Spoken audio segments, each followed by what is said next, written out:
MUNNA256 Brishacash mpozi nina mgenyi Sylvia 256 bebana abavayo ne balaga ensi nti okola obwa Kadaama sikivi era ne beyita ba proud Kadaama. Abaana bano bavayo ne balaga ensi nti okubeera Kadaama si musango wabula bakyenyumirizaamu nnyo era ne bakozesa social media platforms ez'enjawulo ne bazanyanga emizannyo ne badangamu ennyimba z'abantu abalala gabanga YouTube, Facebook ne TikTok n'emikutu emirala gyonna. Abaana abalala bonna abali mu biyumba nabo bavaayo ate nabo ne batandika okukola kyekimu nga balabidde ku baana bano abasatu era nabo ne bafeelinga so proud being a Kadaama. Gowe natulaba ali ku Nyondo Media yenze Nyondo Rozet era ku baana bano bemenye abasatu omu ndi naye mu kizimbe atagenda kubanga atubuuzaako tubire ddalawo ayi tubire nga tunyumyanyumyamu kembozi yo bwakadaba bwa mutwalaganya butya embera yali etya yamalaka atya. Let me sing it on Hannah. Olilo buto boye no mwana. Ah, thank God. Uyo. Tita. Naye mwana swangza venyu mumanyira. Mujoga. Tuchali ku maya. Tumugumide. Mutulete de thank God. Uyo. Tita. Ah. Thank Kale bulijjo tubaletera nyimba za Sinde Sheba nayo lwalo tulese mwana we waka Brishacash Kadaama ku maiki agambye ati katutulemu lemeraka wanji no matter what them selemeraka Brisha ku maiki na lo chu Nyaka mito ku mic kapita jaja ndikabeja wadenga selija nenda kopola sikuuja Brishacash Kadaama kamba wonze chali kino tochango kutuka ku mic Brisha some days kasinywa na chai awakti hard nakefune ku ka ice. Hello mjeba leko kansubire muli bulungi zali bulungi sina tagati. Yes kansubire mukama wakomye bulungi. Abasilamu, assalamu alaikum wa rahmatullahi wa barakatuh. Then nafa abamadini amalala mukama afa omulungi yebaziwe.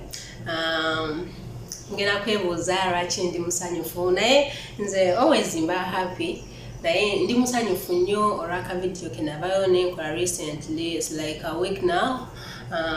Nga nsaba advice eri munnaffe kale yakwata sente nasindikira nga boyfriend biki neyanziza on her behalf era naye yeyanziza atumye mbagambye nti bana byange naye it's okay. Kasubire mukama bakomye bulungi. Yes lelo ngenda kuwa ka advice katono according to munnange aso onako lwalero kwa babasatu bembagambye ate ndiko n'omuyani none other than Namgenyi Sylvia 256. Tisanso kula mukwana. Kale mukwana. Soko obuuze oyali ku Nyondo Media tutandikirawo. Yeah, abalabi ba Nyondo Media. Ndi musanyufu. Era simanyi nawe nyinza kyogera naye nga ndi musanyufu. Soko bebaza mwebale mu followinga, mwebale mu likinga, mwebale mu fuula ali mwe. Chicho chali lero it's because of you guys. That is true. Thank you so much, never stop. Nange nembebaza. Banange mwebale. Si buli omuntu ya followinga Kadaama naye mundaze love nakati. Yeah, basa batemulekera mpaka. Wow. Teyanziza. Sogo we natulaba yenna mugenyi Sylvia 256. Yeah. Omwana ono namugobereranga ku Facebook ebiseera ebisinga ne ku TikTok yaliko nate ku Facebook namugobereranga nnyo era nafuna akanamba ke netwogeramuko kuba yakolanga omulimu ogw'amaanyi by the way yalinganga azanya emizannyo yengaye nateranga abulira ku baana abali mu biyumba mukole bwe muti ebiseera ebisinga namulabanga akuteka sasiro bwagenda ne bwayogera bwakola stories nenga abana bamwebuuzangako nnyo bambi ng'akola ki ng'abayamba. By the way namugenyi weddira ki? Neddira ente. Weddira ente eriko omukire we talina mukira. oli no nedira nte nagezaako kibuuza ku taata wange ne mugana naye tweddira ki nangana tweddira nte eya Lubombwe ya Lubombwe so ndi mukulu from today onwards dala kulira baba Nyondo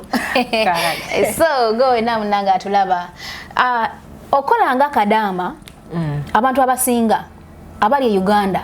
na buli nsi yonna ekigambo kola mu nyumba abantu basinga bakisaamu amaaso era tebakyagala nti oyine womubuuza aba aswala okugamba nti nkola ki tinkola waka naye gwe wajjawo gwe omutima okuvaayo n'olaga ensi nti nze nkola mu nyumba and on top of that ndi proud ekintu kyo wakijjawa ekintu ekyo nga tonnaba kukweka mulimu gwokola sooka weebuuze kiki ogenda ofunamu njukira ne Bobby yagamba totunulira gye nkolera wabula tunulira kyenfunamu so nze okola obwa Kadaama bangi nnyo abali e Uganda abakyegomba nga tebasobola kituuka kasipa naawo so sagetinga like saafunamu kutya kwonna navaayo azimi mu uniform zange mumwandabiranga mapale gange nenkikuba kati obwa Kadaama bwe buntuusizza wano okubanga mumanyi so omwana ali eyo yenna naddala abakyalina endowooza eyo nti okukala obwa Kadaama kive mulimu gwa kwekwekerera obagamba ki abo abakyalimu ako kubanga waliwo bano abaavaayo gamba nga ono yani Kazungu waliyo Kazungu n'abalala bangi abana bavuddeyo nga bamaze okulaba mmwe nga muvuddeyo igwe Namugenyi Sylvia 256 MUNNA256 ne Brishacash oluvannyuma lw'okuvaayo ne mulaga ekintu ekyo bana abangi bakola eki bavuddeyo nabo ne balaga ekyo naye ate waliyo bali abakyakirinamu mulimu munda nti balina okuba nga bakweka omulimu ogwo they're not feeling proud obagamba ki kyenyinza obagamba sibaforcinga kuvaayo kulaga nsi mirimu gye bakola bangi bagikola naye nga tebasobola bavaayo bafiringe proud nekye bakola kuba omulimu gw'obwa Kadaama mulimu ssente mulimu ssente so balekerawo getting scared banayogera batya banakulaba batya oyo gwogamba nakulaba batya tebugenda kera kumakya kutera emmere ku meeza so mukwano feel proud briefly tuyitire muko oba otya Uganda era nsi ki giwasoka okukubamu ekicuba wakubayo bbanga ki era waddayo tyewaka wamalako contract oba kyagaana kati okuva e Uganda era navayo ng'abantu abalala bonna byakukola process mu company nagendera mu company oba njogera erinnya osobola no problem nagenda mu company bagita Home Property Services esangibwawo Old Kampala abasinga bagimanyi nagakati tukyali in touch twogera nafuuka part of them that was 2017 naye 17 years neŋŋenda nenkikuba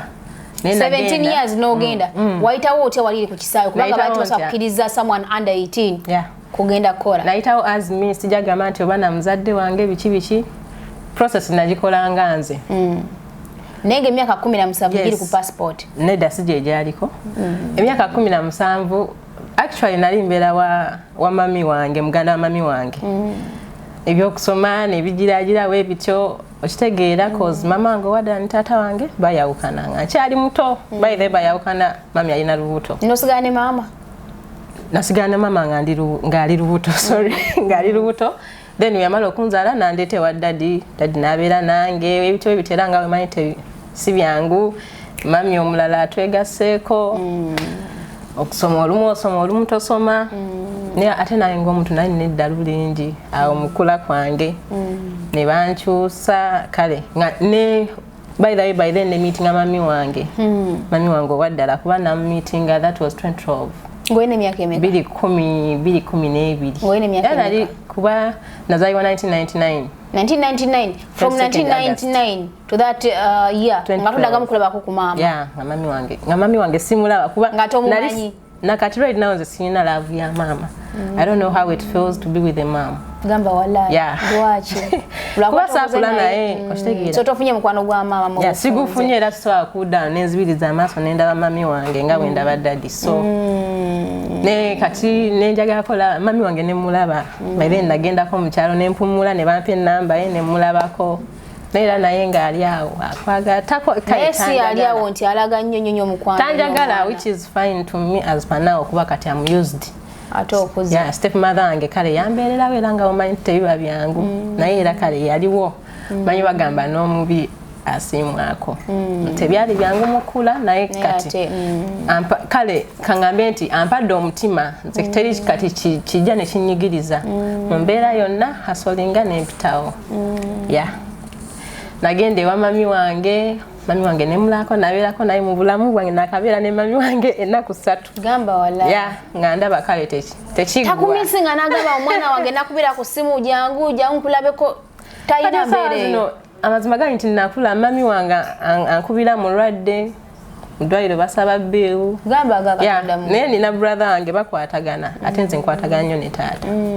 so kati nagende oyo mami wange nenda wanga tekiggwa alina baganda babandeeteranga biddole biki nga ndi muto eno kusaidia mami ya dadi wange nga mbalaba ne mugamba ntwale wa mami oli yandeeteranga ebisimusimu biki ebyokuzanyisa nantwalayo nembeerayoko olwamala okusoma kwagaana batya dadi ayagala mbeere gyali asobole okumpeerera mami nze saagala sikyagala genda wa dadi kuba wali wazeewo kale obutakanya mami ali ewaka ayagala nsome ebiki kati nembeere wono mami wange netugezaako nebigaana essomero nendivaamu ya bwe nalivaamu nenkolako obwa maid e Uganda still akolera kawo ensambi omwami bamuyita Buyonde era amanyikiddwa nnyo nakola emyezi 6 kati nafuuka part of them era kyemanyi bonna bajja kulaba pastor Seluwo bani bonna nafuuka part of them ya ne bazadde bange tebakimanyi nti ogwo omulimu nagukolako e Uganda ya tebakimanyi naye nga nagukolako mwe nafuna ne sente ezantwala Saudi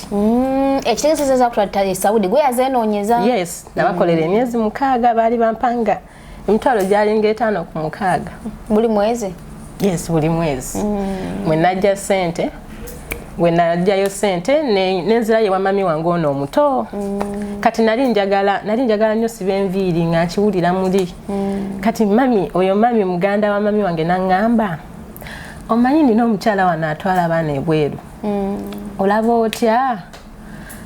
bwe nkukuza emyaka netukyusa passport n'ogenda n'okola nemugamba mami dadi tayombe nanga kati dadi we essaawa zino ayagala obeera eri toyagalayo kati oyagala nze nkole ki nemugamba oba ngigembire naŋŋamba esente zijja kuba ntono genda okole ki okole nali sirina ID nakakati essaawa zino sirina ID twagikolera ku village ID neŋŋenda netukola process nefuna passport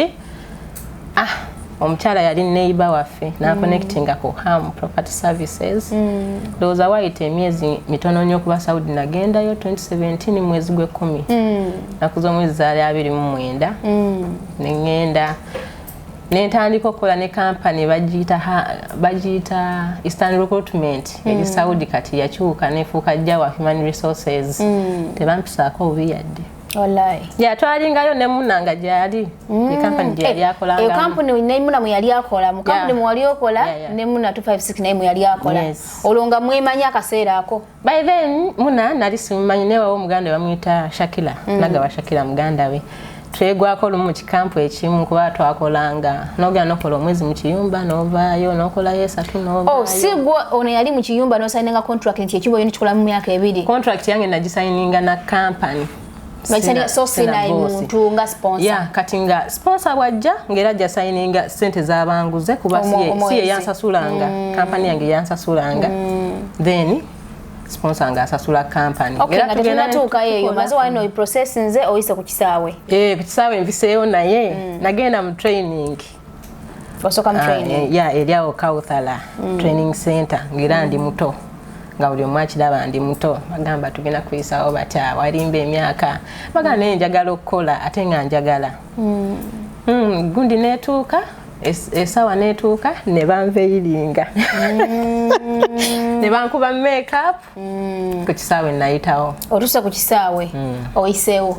gwe natulaba nkujjukiza nti tuli ku Nyondo Media yenze Nyondo Rozet ate ng'omugenyi mwaffe ye namugenyi Sylvia 256 nkujjukiza gwe na munnange andaba kanyiro kano kondaba nakamwenyimwenye kutama anti ye Irene International ate nga asinzira Sharjah by the way akwambaza nonekane kana kusiba akabiri akaliyo nateera nakuba ne makeup oli eyalagirwa ate nga nateera ne musabo oba Jeff Cakes and Foods naye nga jali asinzira Shalja bwo nayagala olusaniya oyagala keki ya birthday ogenda maso bilanga ate oyita kunabazanga onembera nga connectinga ku bantu abo benkugambye no beranga ate oyambala kagoya akalungi akabiri akabiri ne kaluma ka makeup okitwa kubyo okulya ka keki olusaniya ne biranga bikola ki nga biri matuli bana Uganda banange tuwere nga ate twe supportinga tukyagenda mu maaso ne namugenyi Sylvia 256 yes kukisawe mpiseewo nayitawo nengenda nentandika kakalabya emirimu gyange tebambeerera babi yadde wamalawo bbanga ki okay watuka kugundi ku company au muza accommodation za company wamalawo bbanga ki ku accommodation ya company actually sagenda bwomu twagenda over 30 ladies bona basayininga na company waba mubagenda mu biyumba ne basayininga fena twasayininga na company naye ekiseera kyatuukanga bwoba osiimye bosi bo ng'akusiimye osayininga ebbanga nosayininga naye okay naye nze saakikola tewakikola nakulabanga nnyo ng'osibanga enviiri balinga bazikkiriza kuba nakulabanga ng'okwata kasasiro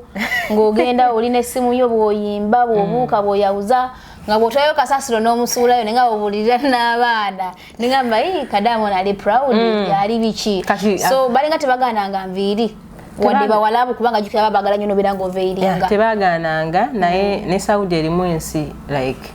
abasiraamu n'abatali basiraamu nnyo kati nkugambye twakolanga onokola omwezi novaayo nokola nogenda nebigana enviiri ezo wasanga bikalakala ebyo kati ebyo bikalakala bye walabanga nze yabyesibanga naye nga bwenzira ku accommodation walingayo omukwano gwange baba mwita Hafi by the Hafi yaddayo Uganda nakola ne salon ye yansibanga yakusibanga enviiri ezo okay nga supervisor yaba n'ebibiri n'atuguza era nze simanyi bwanalaba eno interview simanyi mutumidde nnyo Madam Justin yayambeererawo nnyo nga newemba mulwadde kubanze life yange ndwala ndwala. That's so great. Yeah, this interview is so nice. I really like it. Kakati okay okolayo bbanga ki no matter no de Uganda what happens next Saudi duka nagenda omwaka gugwako nagenda October nakikuba mpaka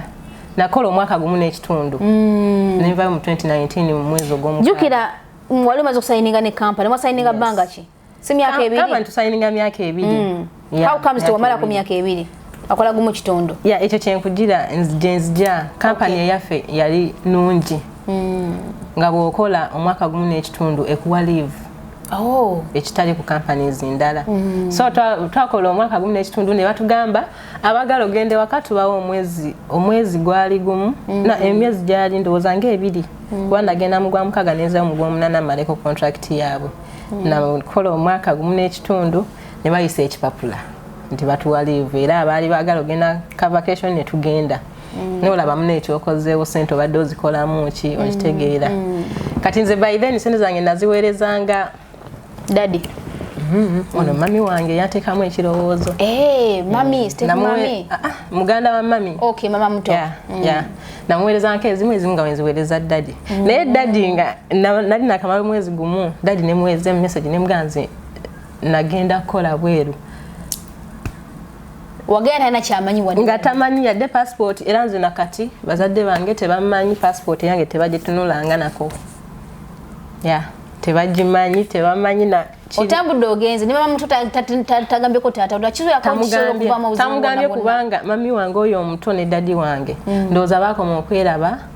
nga mami wange akyali ewa taata wange ate nga nze olwo sinnazaalibwa tebaddanga mu kweraba nakati kati tebeemanyi kiri awo so family ezo wezito zivaayo munnange gwe mukulu mu maama mu mami tuli yatuzaala abaana babiri yabazale babiri ani mukulu omulenzi ye mukulu right now ali 24 kati omulenzi oyo yagenda naye ye omulenzi oyo naye yamuleka akwataganya nnyo n'omulenzi n'okusinga naawe nnyo n'amaanyi kubanga nze tanjagalirako ddala olw'ensonga nafaanana taata wange by the namwe abali ku social media mutera okiŋŋamba naye I'm feeling proud kuba mwagala nnyo Atenga yakubererayo nnyo. Tatange yabeerawo nnyo nga ndi muto mpozi ne mami wa daddy. Jajja wange. Ene jajja. Olwo gwe nali mmanyi nti ye maama nakati bwalwala. Omukwano gw'olina gwa maama guwaye. Mpuliranga nfa obulamu buggwawo. Yeah. Okay. Kati mpeza omwezi Saudi. Tata wange muweereza message. Esimu nali njiyina nga njiyina mu mutwe. Yakuba esimu ennyangwe ey'okukwata. Omala omwezi Saudi. Tata kimanyi nti oli Saudi. Takimanyi. Nga tagamba njala kulabako oli ludda wasaawa eyo. No. Ewa tata wange navaayo nga Bilia nga omanyira abaana bakuda ku step mother. Navaayo nga bibi. So ewa tata wange navaayo 2012. Kati tata wange nziramu mulabako mulaba nti mulaba. That was 2019 okuddamu mulaba nti kati taata mulabye twemiitinze. Kuba twalingaawo bwe tutyo nga simukubira nga mwagala ku mutima naye nga simukubira biki. Abasinga obungi muba mubimanyi family wezityo mami naye takuliddeewo. Kati dadi mugamba ndi Saudi angamba kijja kitya biki wololo. Nenga nze mpulira njagala okolera nga nkola. Agenda mukima nesoka n'ekikola emyezi gyali 3 nengena mbirala webityo ngera ndi very fine. Nga supervisor gwe nnina eri yafuuka maama. Nga nzizaamu amaanyi nga ndaba ndi kato nenga nzizaamu amaanyi genda okole nga nyiza okujja ku office nga nkaaba olwo biganye. Nagamba genda okole twagala ssente owulidde nga ngenda n'enkola era omukyalo oyo simanyi. Mbambi. Ne mutugo okuvaayo era diru yagirimu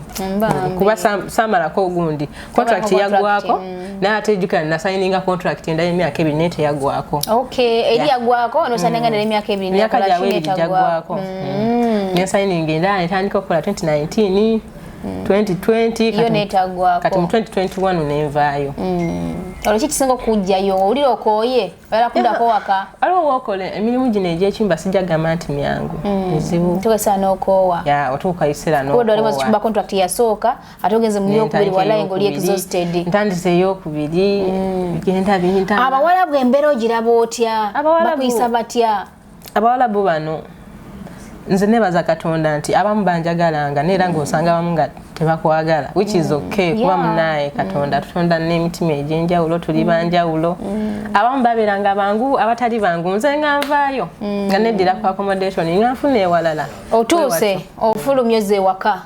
mukudde waka ozaako kitati yakunenya lwaki wagenda nga tongambye kati eri contract esooka gye nagiramu ewaka ne mulaba that was 2019 teyakunyiigira naddayo nga taata wange sente zonna musindikira yangwiramu poloti kyekyasinga okunsanyusa yazisevinga nakuguliramu tatange yazitereka nangwira poloti nga nnene gamba walayi nga nnene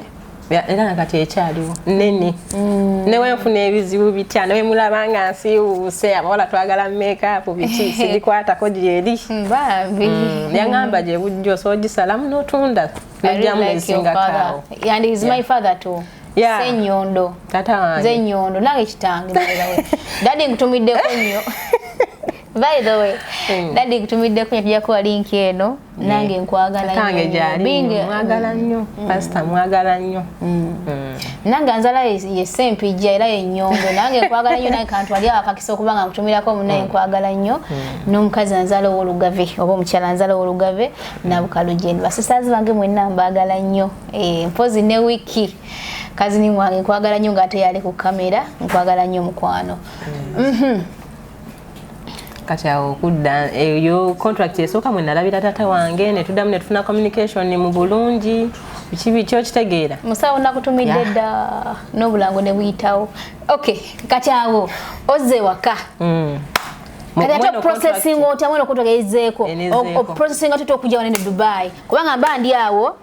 ngenda okulaba ofanyi ku TikTok ngoli ne Brenda ne ngamba yi mwana muwala ono gwe mbadde manyidde ate Saudi ate atusedde wane ne Dubai ojo otya kwa idea okujja Dubai ozekola ngani labwa made kati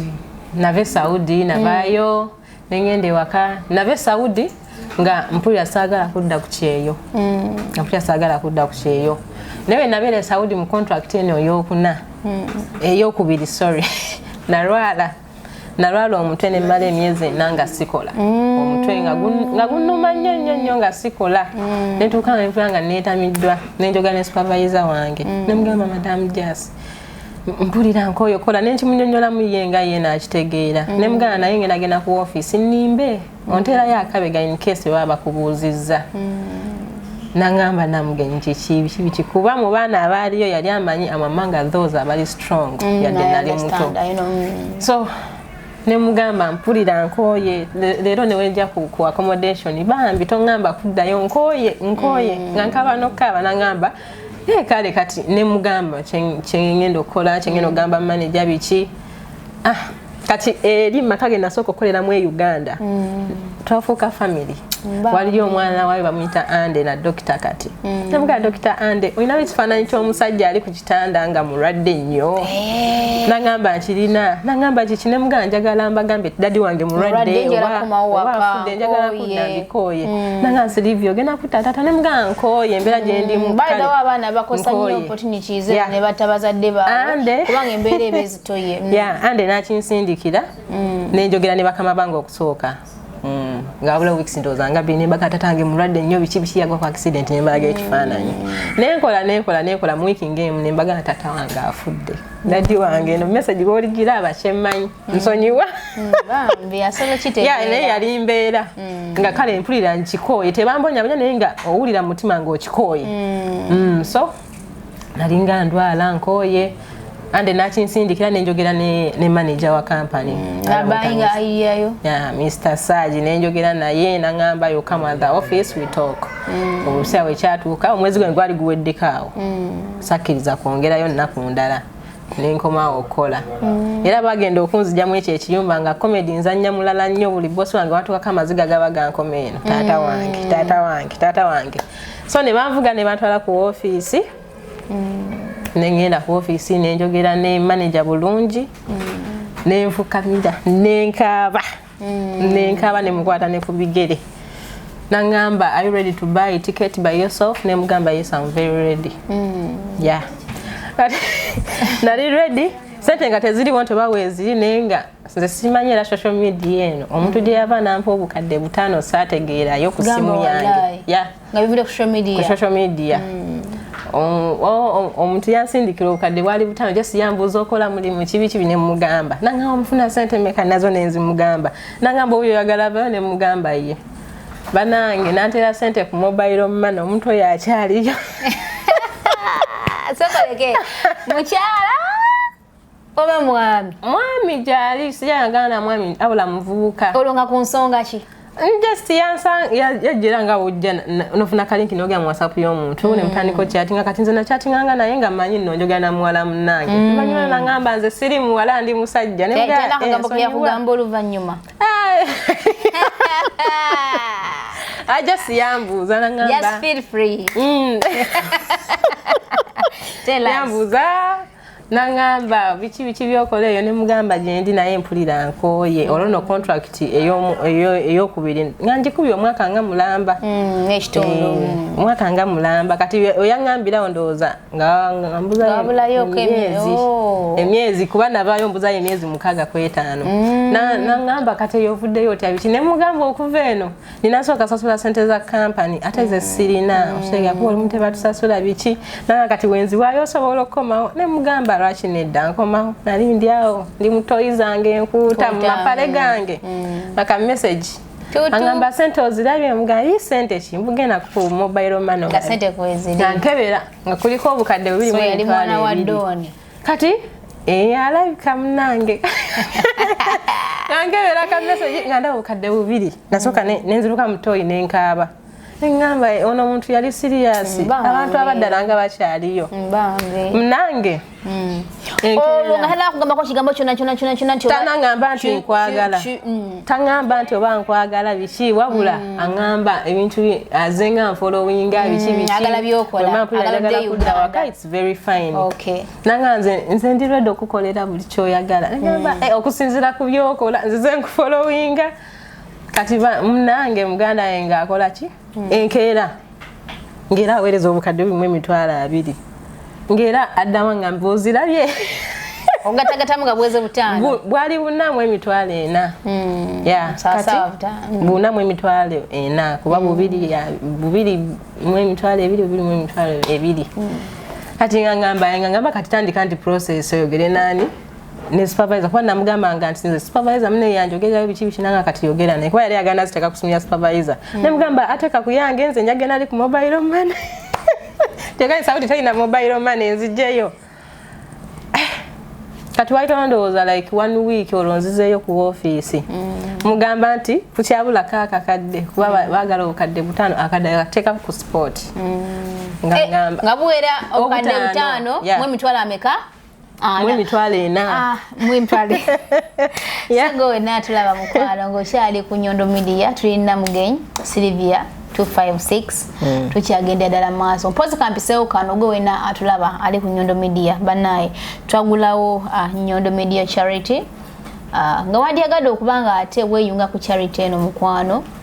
osobola kuyita ku namba z'essimu awansi bw'obanga osazeewo okuteeka kwa sente kona kobeera osobodde si ku mpaka wabulanga you're just willing okubanga ate otusupportinga sente zino tetugenda kuzikosa for our own benefits mukama katonda yasinga okumanya kubanga abaana bangi abali waneno tebalina kyakulya tebalina wakusula so tubayambako nga wetusobodde ngaafa ba Nyondo Media naye naawe ovayo n'owulira omulanga n'otukwasaganyizaako mukama yajjokuwa omukisa jjukira nti okwebaza katonda oba okumusinza kya mirundi mingi gamba nga okuyamba omunaku oba osinziza katonda okusiiba oba osinziza katonda emirundi mingi wetusinziza katonda so nkusaba tweyungeko oba oli Canada oli USA oli Saudi Arabia oli Oman oli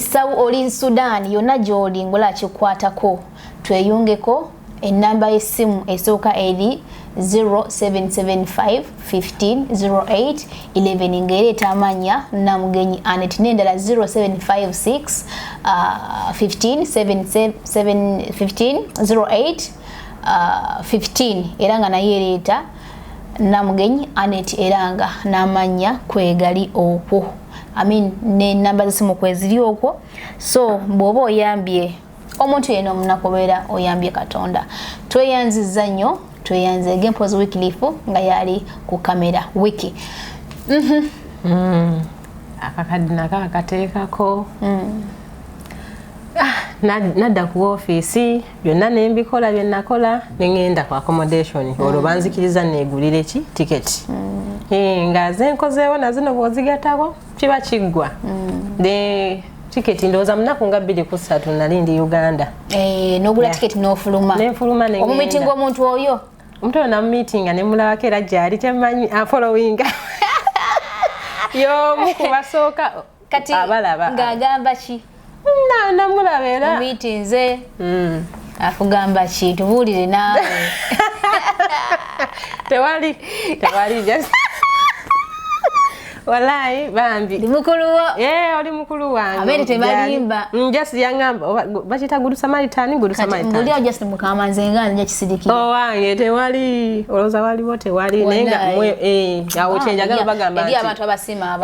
abantu abadala gye bali munsi n'omugamba story ekwatako ku kintu kyolimu by then na feeling attached nakuyamba naye ebyo byonna bintu kakolwa kirwa kuba proud of what you do. Be proud of what you are and be proud of what you do. Cause eyo gyogenda okuva oli gotamanyi akoleko omuzinga so bwento enafuluma Saudi netuka Uganda nempumulamu ekimala nze natuka Uganda nga nebazadde bange tebamanyi kuba nze kambawire nze muntu abeerawo nesogera na tata wange nesogera na family yange cause nze oba kyogere batya ndabanga mu nsi muno I'm me because of me. Yeah, I'm me because of me. Yes, bazadde bange bebaza okunzaala webali nerwanyeko nnyo okitegeera. Yeah, sinza vayo nengamba nti nze mwana addawo nengamba nti daddy kino mami kino senga kino kuba mwogera nabagamba tewayo kyewagenda kuyamba so I'm me because of me. Pozi n'emikwano egineegasseeko egimu kati ng'ogwo ogwa neegwattako. Yeah, yankolera kyamaanyi nnyo era mutumiddeko kyemanya ajja kubaawo ajja wakinga kati ntuuse Uganda nawumulamu nakale nali ngenze nga ndaba sigenda kudda ku kyeyo what I've done is enough nsotandikawo ka business biki mbereko eyo naye nekirowoozo nekinzigira ngamba kankole ki kangende Dubai. Okay, twandika okujja Dubai. ofunye idea jaye Dubai. Dubai ore Uganda nagenda gwali gwa mukaaga. Nembeerayo. So mpozi gwe wenna alaba ali ku Nyondo Media teka nkujjukize Aztec nga basangibwa Alexis Aztec Kago ate nga CEO ye Isaac era nga osobola okuba nga ate omweyungako nobeera nga otwala ebintu byo e Uganda era nga babisanga wonna wobeera oli oba oli mwana oli mu kiyumba balakuweereza bintu byo bajja ne babinona ate ne babiweereza ewaka ku ssente ensamusamu. Osobola okubafuna ku namba z'essimu zino wammanga agamba nga 0522 519 056 enamba njiddamu 052 251 9056. Aha, ofunye idea je Dubai. Olwo e Uganda mbaddeyo nkooyi. Sigamba nti ba ndi bubi sina kyakulya sina kyenkola. Naye bw'okuba ku kyeyo obanga alina omuzimu. Tosakutuula okitegeera ekituufu tosakutuula nentekamu ekirowoozo tininga kange ndeke Dubai era Dubai najira ku visit visa. I came as me. Wewereeta nga siina mulimu gwe ngamba nti ngenda kukola oba guli nenga okyala mugulu omutima gukola mu kiyumba. Mu kiyumba tewagubaddeemu mu kiyumba sigana baana kolayo mukole kuba buli omu gyatandikira atandikira okoza ba agents okufuna emirimu bakuyambyeko oba ba agents nabafuna abanzi bane banzi nawe kitamu ekyato teri ndowooza atakiyitamu kintu ekyo ntuuse badde waawo Dubai si nyangu era gwe wenna ekwiseeta akaseera Dubai si nyangu nga tolina ssente nzibu ddala Dubai si nyangu ne woba ozirina era life esooka neekalwamu awo okusula awo okulya olyotya okitegeera omaze ebbanga kino nafuna mulimu omulimu nagira ku visa ya mwezi gumu banteramu visa ya mwezi gumu nenzijja era buli gwe nakigamba ngamba banange ofudde eyo nsobi y'amaanyi gw'ofudde ogenda mu overstay era singa sinze nze naligenda mu overstay nene werwanako kuba natuuka ne bazadde bange embeera ye Uganda daddi wange yali yansuubiza nja kuweereza ssente natuuka visa esigaza wiiki mugamba daddi ssente biki nanga mwana wange God is able sirina ssente sirina ssente naye God is able so nerwanako nga nze nenjogera ne senga wange senga nanga mwana wange sirina ssente nemanya nti kati kaweddemu nyina kwerwanako nga nze nagikyusa neteekamu emyezi 3 by then nakubirako midala akalango mukyala ali awo atwala abaana abaleeta wano nampayo ze yampayo nange nenyongezaako ze nina nenkyusa visa nensasula okusula n'ebyokulya kuba munaye nze sina musajja nti wuuno nti agenda kundabirira amumi amumi kyogera ne mu kamera amumi sirina nkwasaganya siri munoonya naye nga omanyi abaana bagenda ne boogera wano ku media olina abasajja biki bambi nga tamanyi bulamu bwakito bamanyi n'okumputa malaayo olumu buulira mukuwo gye ntambulira bayithabe nga tutuuseeko awo anti abantu bagamba oba omuzungu agamba nti birds of the same feathers do flock together or fly together. Kakati nange mba ndi awo nga nkolako ne Brenda Miles ebigambo mbiwulira wali okikozeeko sikikolaako omanyi kizibu okukigamba omuntu naye Katonda wange yakimanyi abaana nsiba mbagamba mu comments zange abanfollowing babiraba nze okuba ne Brenda Miles nze sibanko na muntu nengwa n'omuntu mulavu oba nenjagala omuntu olwa seriousness ye nze obulamu bwange embeera gye nkuliddemu eriso takitiso njagala nnyo omwana omuto oba omuntu nga mawayawaya so kati Brenda simutwala nti mawaya naye okuba nga ali free nayo kitegeera kuba n'abantu abesiriyasinga mbadde nga nabo naye bandisappoint nze nnyo bafolowinga n'okunfolowinga sirina ne bakolera kale okusinzira ku kyenina ne bafundikira nga bandisappoint nze nabako so yagala nnyo omuntu ali mu mbeera eziri free eziryawo okuba ne Mrs oba Mr Serious so mbeera n'ezzolo oba n'ebyala n'omwana omuto gwe manyi kyagenda kunkola ekintu oba n'omuntu ali serious tateganya obulamu very serious Brenda ali very free she does waya benjagala mu bulamu bwange era nze tatange tukwatagana naye ate ari Mr. Serious so nekanga tugenda kwogera ku binzimba mpulire ng'omwana chikomao so nze njaga omutunga mawaya ali bibye so chekyambeza ne Brenda Miles mukwano gwange nnyo si mawaya ne just Brenda Miles ye mutugo osanga nakuwa ekyokulya okitegeera Brenda Miles ye mutugo osanga kati nze nabeeranga Kadaama siri mu mulimu gwe naye ali very free nange era nze tekikwewunyisa nnyo okunsanga nga Brenda Miles ayimiridde ku kkubo nga nange ndi awo twogera tekitegeeza nti ogwo omulimu ngukola siri gukola ate sigukolangako so mwe mwenna ababitambuza it's okay abantu bangi mbasanga olumu ngamba ku mulimu eyo gyenkolera kasuubya kanamugenyi kaako oketunda biki naye I'm very fine with it as long as setunda n'abantu abali close gendi bamanyi omulimu gwenkola era nze kati nkola yes nateeka mu visa emyezi 3 nenoonya omulimu n'ogufuna abaana nsiba mbagamba funa visa emyezi 3 jangu Dubai onoonya omulimu abo abafuna emirimu gye bali yes ababbi bangi abagifuna be batono n'ekisingako bw'ojja n'ogwenoonyeza n'ogwefunira gwe natulaba olwakadde omwana alina mwesunga ddato okubanga tumujjako interview nga Nyondo Media era mbadde mwetegekedde ebbanga ddene namuwa akadde kuba mbadde already nakwatagana naye edda naye nkusaba olunaku olwaleero eno kebere paati yaffe esooka kuba nyina ebintu bingi byagala okumubuuza embeera agiyitamu atya yajjangawo yo courage okubuuliranga abaana balinga mu biyumba abaana bangi bamufollowinze bamwagadde so tugenda komakaawo naye nga bingi bikyajja era nja kubanga mbatuusako ekitundu kye ekyokubiri kubanga emboozi eno eriso touching ate nga nayo kunyuma ekola ki enyuma ate nga eyigiriza so gwe wena ali ku Nyondo Media akola ekintu kimu subscribinga bw'omala okusubscribinga nyiga kadaako kikuyambako ti passion tuwe n'abeereza ya Sylvia Namugenyi ojja kubanga osobola okubanga ofa notification olabe kubanga mulimu okuyigiriza okuwabula n'okutegeera oba okumanya abantu bangi mulaba Nyondo Media kuba gwe nosanga video ng'eriko viewership nga nnene y'amaanyi nenga tewena mba subscribers nga tebakola ki nga tebawera basinga sigama nti wakwate mwala kusubscribing naye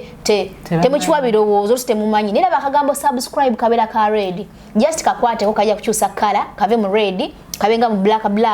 waliwo akadaka jjo kujja waggulu awo kakwateko okwatekana akantu akasembayo waggulu so benengo osobola okufuna notifications yenze Nyondo Rozet ate nga mbadde ne Sylvia Namugenyi 256 kabasiibule mu bigambo kimu bibiri naye nga mulinde paati y'okubiri ate yegina kubeeranga Masavo abalabi abandaba gyentambulira n'abampuliriza mikwano neyanziza mwebale tuwakinga ffenna kuba kati ffenna tuli ba media influencers mwebale nnyo mbeebaza temukomanga okwo nze nja sigala era ndi Namugenyi Sylvia 256 mbagala nnyo mukama abakuumi nawe kutukuumire so katukomeka olunaku olwaleero naye nga nkugambye nti mukwano tiwera kusubscribinga ate obeere nga otweyunga ku kitundu kyaffe ekyokubiri ate kyo kigenda kubeera kizitono okusingako waneeno mwebale kutufollowinga mwebale kwagala Sylvia Namugenyi 256 muganda wange oba muto wange mwana yeddira nte mwenna ab'ente mbatumiddeko nnyo mpozi nabala mwenna ate nga wiki yabadde kukambe olunaku olwaleero mam London mam Dubai mwenna banange mbatumiddeko mubeere bulungi atakuumira mpera mwenna abawagizi ba Nyondo Media abatukuumire. Assalamu alaikum wa rahmatullahi wa barakatuh. Wa alaikum salam wa rahmatullahi wa barakatuh.